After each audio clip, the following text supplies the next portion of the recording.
आसाम साहित्य सभा आसु बर' थुनलाइ आफाद एबसु जोङो ज'यै हाबा मावबाय थादों। बाथ्राया स्पष्ट बे जिखिनि मोनब्रै डिसिसन बेखौ कुनु कारनाव जों मानिया आरो बेनि थाखाय जों कम्प्रमाइज खालामनाय नङा। गिबि मन्थ्रिया सोलोंथाइ मन्थ्रिखौ डाइरेक्सन होदों जे 18 तारिखनि 11टा बाजियाव मोनब्रै आफादजों आसामनि सोलोंथाइ मन्थ्रि रनज पेगुआ जों रायलायगोन।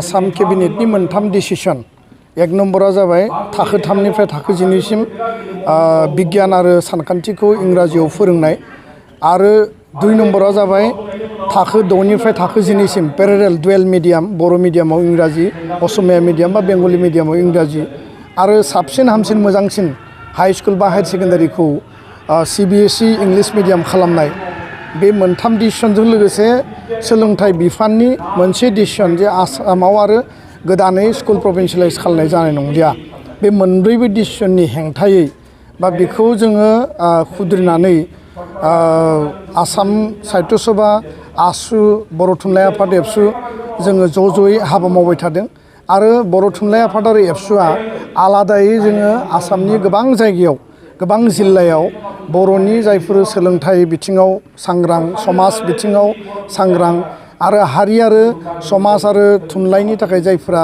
हाबा मावलांबाय बिथांमोनखौ लानानै अपिनियन बिल्डिंनि थाखाय जोङो सुबुं सांग्रांथि मेल जों लाबाय थादों। दिनै उदालगुरि जिल्लानि बे उदालगुरि कलेजाव जादों।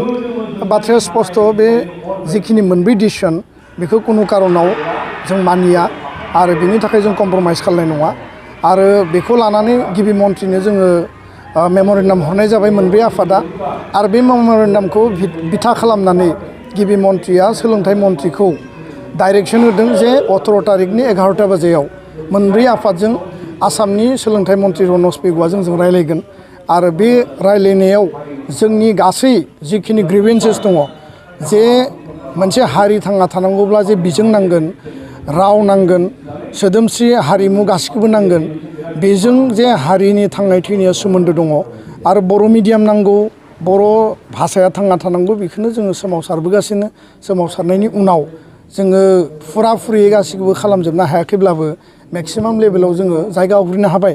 दिनै बे समाव आसामनि सरकारा जेराव NEP आ बुंदों माने निउ एजुकेसन पलिसिया जे मादार टां मिडियामाव माने एलिमेन्टारि सेकेन्डारि आरो माने हायार सेकेन्डारि लेभेलसिम बा कलेज आरो इउनिभार्सिटि लेभेलसिम फरायनायनि बाथ्रा आरो मेनलि क्लास 5 क्लास 8 बा आप टु क्लास 12सिम दा मेडिकेल इजुकेसनखौ इन्जिनियारिं इजुकेसनखौ मादार टाङाव होनो नागिरदों।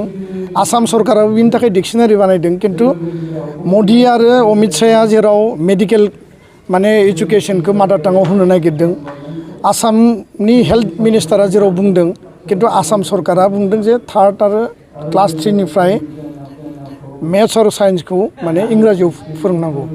मोनसे बर' मिडियाम स्कुल माने बे बर' मिडियामनि स्कुल आरो बर' मिडियामनि स्कुलाव इंराजिखौ जों फरायखायो बेखौ मोजाङै फरायनायनि बेबस्थाखौ सरकारा खालामनांगौ फोरोंगिरि थिसननायनि खामानिखौ खालामनांगौ मोजाङै इनफ्रास्ट्राक्चार डेभेलपमेन्टनि खामानि मावनांगौ।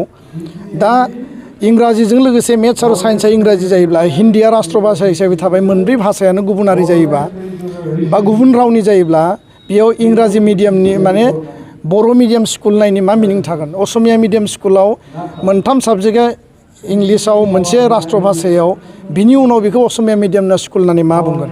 मोनसे इंलिश मिडियाम स्कुलाव जुदि मोननै मोनथाम साबजेक्टखौ जुदि बर' मिडियाम जाबसिनोब्ला असमिया मिडियाम जाबसिनोब्ला बा माने बेयाव होफायोब्ला बेथ' इंलिश मिडियाम नायनि खुनु मिनिं थानाय नङा। बे मोनसे मिनिंलेस माने एक्सारसाइज आरो आसाम सरकारनि बे गासै डिसिसनखौ जों खुनु कारनाव मानिनाय नङा। 18 तारिखआव जों रायलायगोन जोंनि खोथाखौ स्पस्ट बुंगोन आरो रायलायखांनायनि उनाव जे रिजाल्ट ओंखारो मोनब्रै आफादजों रायलायनानै उननि जिखिनि खामानि मावनांगौ दङ बे बेलायाव जोङो स्पस्टयै थांखि लागोन आरो मिडियामखौ लानानै जोङो खुनु आपस खालामनाय नङा।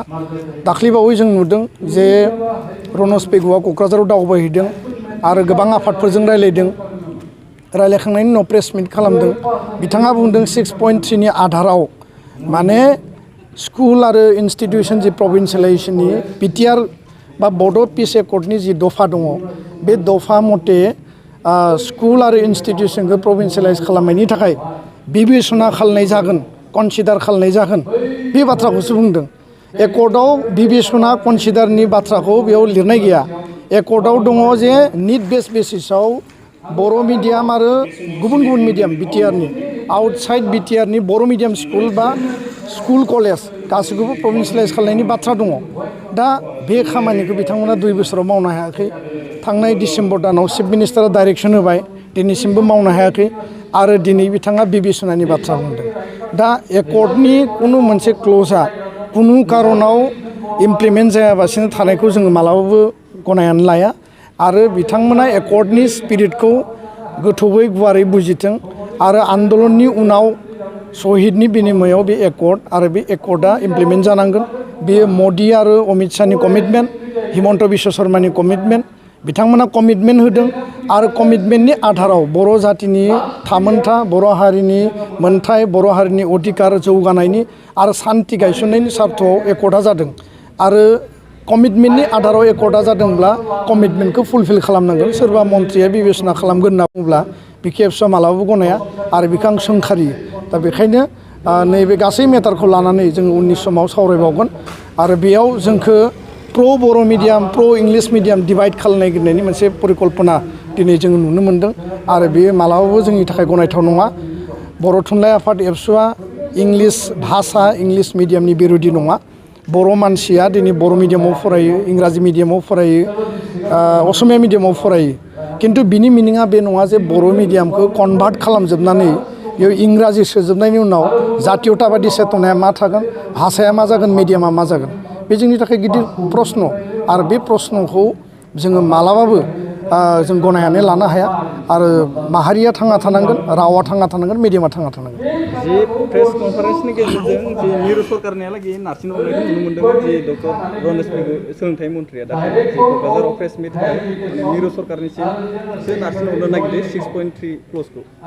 6.3आ स्टेट रिलेटेड माने साबजेक्ट आरो 6.3खौ इमप्लिमेन्टेसननि थाखाय भारत सरकार, आसाम सरकारखौ डाइरेक्सन हरदों आरो बे बाथ्राखौ हम डिपार्टमेन्टनि अफिसियेलफोरजों दाख्लैबावै दिल्लीनि 8 तारिखआव जानाय मिटिङाव स्पष्टयै रायलायनाय जादों आरो बिथांमोना बे खामानिखौ मावनो हायैनि थाखाय भारत सरकारा स्टेट गभर्नमेन्टनो इन्सट्राक्सन हरगोन बे बाथ्राखौबो स्पष्ट बुंदों।